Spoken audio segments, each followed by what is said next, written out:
Yo ho ho, a pirate's life for me, a shimmery timbers and something, and then where's the rum? The Walking Dead, or can I say The Walking Dead? Issue 139. Are we enjoying now that getting this, issue every 2 weeks instead of a month? I don't know. It's just gonna take a while to get used to, but more Walking Dead, the better. Since even with the season finale right around the corner, let's talk about this issue though. There wasn't too much to talk about this issue. I mean, we see Michonne. We see what Michonne's up to, and scurry, and I'm gonna drink all day and lie all day and work all day and the Kraken. We see Michonne, and before we get there, we gotta talk about Carl. I mean, we're all thinking it. This is all gonna be fucking go down as like Carl, he had his piece of ass, and he's jeopardizing everybody, and it's probably going to happen. It's probably going to be the Troy effect, right? Where Carl's trying to basically, he's getting Lydia, and he's going to cause an all-out war. Maybe.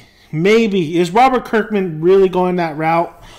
We've seen it before, so I wouldn't be surprised, but if it's something a little bit different, then that'd be interesting as well, because Negan is still alive.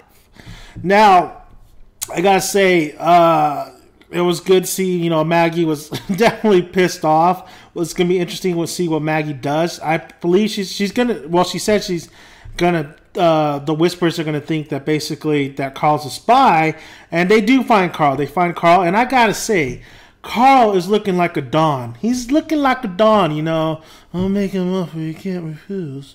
He's looking like a G, man. He has the gun. He's just, sitting back on the tree.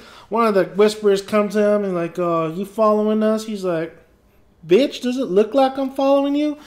And the Whisperer's basically saying, you know what? You better put that gun down. You gonna get hurt. And Carl's like, oh, the dangerous end is pointing at you, son. So, yeah, it was a great... I don't know. I like the little quip that those two really had. And then Carl's going to be following the Whispers. One of the Whispers tell him, just follow me. Let's go. So they're going to go to the camp. That's going to be the interesting part. We want to know everything the Whispers are doing.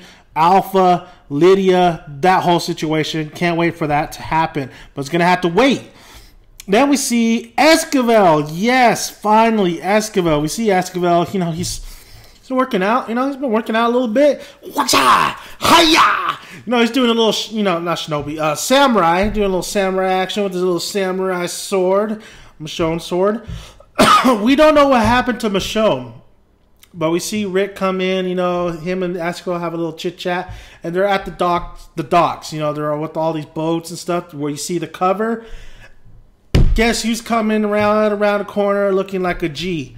Michonne on the boat, posing, boobs going everywhere. Oh, Michonne's boobs. Why not? Yeah, let's go. Woo, dive right in. Well, anyway, Michonne looking like a G, looking like a pirate. And Michonne is not too happy with Esquivel. Her and Esquivel are, boom, kaput. They're kaput, man. They're kaput. So she's happy to see Rick. They start talking, and really this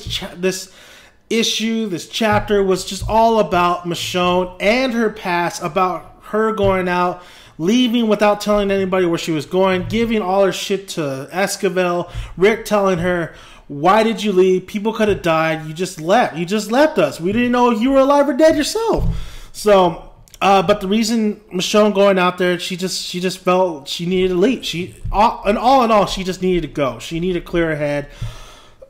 She needed to be away from everybody. And then she went to go search her 2 daughters. We find out a little bit about her daughters and how, she kept them in school. Michonne was not, being a busy mom.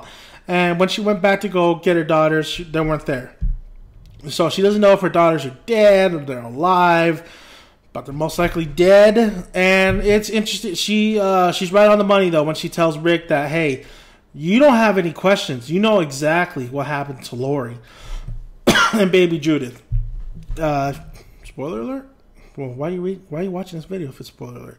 Well, anyway, yeah. So, and that's true, man. Rick doesn't have any questions. He knows exactly what happened to those two, and he can have somewhat closure. But Michonne, you know, her and Esco were talking about kids, this and that, do-overs, and she's just not there. Mentally, she's not there. She's not ready to just, she just needs space. She needs to be alone. And Rick pretty much telling her, get her shit together, and you know what, sure, maybe they've done such bad things, maybe not to have a happy life that they have, but Rick says, that's not what Rick says. Rick says, yes, we do. We deserve to have a happy life with all the shit that we've been through. So, it's interesting a little bit, you know. I mean, it was just mostly about Michonne and Michonne only. No, and it was about all these other little things, I guess, setting up, another setup. It was okay. It was fine. It was a fine issue. I mean, it wasn't the best ever. Honestly, it was good to see Michonne, but with the dialogue and stuff, them talking, getting a little bit of Michonne's background was great. But I did feel a little bit bored.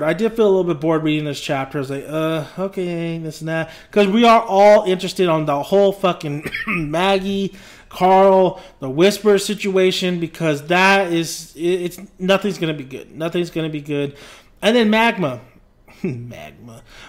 What's she's introduced to the story.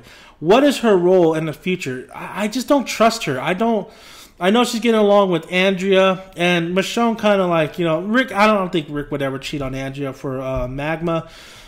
But you know what? What if, you know, Alpha is just, you know, smoke? What if, like, okay, we know the Whisperers are not, you know, too friendly of people, but what if Alpha is really smoke and Magma is that character Robert Kirkman was talking about being the villain? She's just, you know, it's a great little. He's pretty much hiding her. You know, he's making her blend in with the cast, with Rick, Andrea, and all them.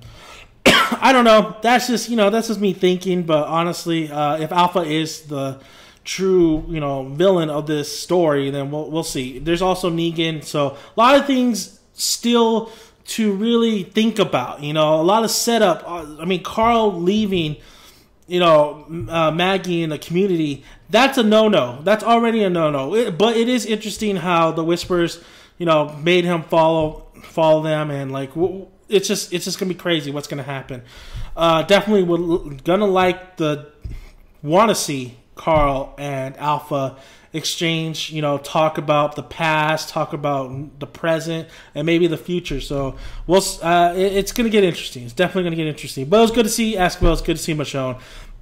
Kind of a boring chapter, really just setting up for bigger things to come. So and you know, Michonne's back. So Michonne is a badass. She's got her sword back. So let's see how that goes, and let's see how Michonne and Esquivel's relationship goes from now on.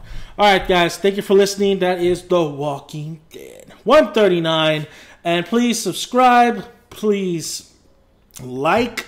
And I will have the chapter in the description box so you could check it out. What's his name? Comic Book All Day 7. Great guys, great channel. Subscribe to them as well. Always read the newest Walking Dead issues on their channel. They're great. They're awesome. So in my description box if you want to see that chapter and come back and hear my thoughts. So thank you guys for listening. Until next time on The Walking Dead. Well, we got season finale. Till the season finale. And then another issue. All right, bye.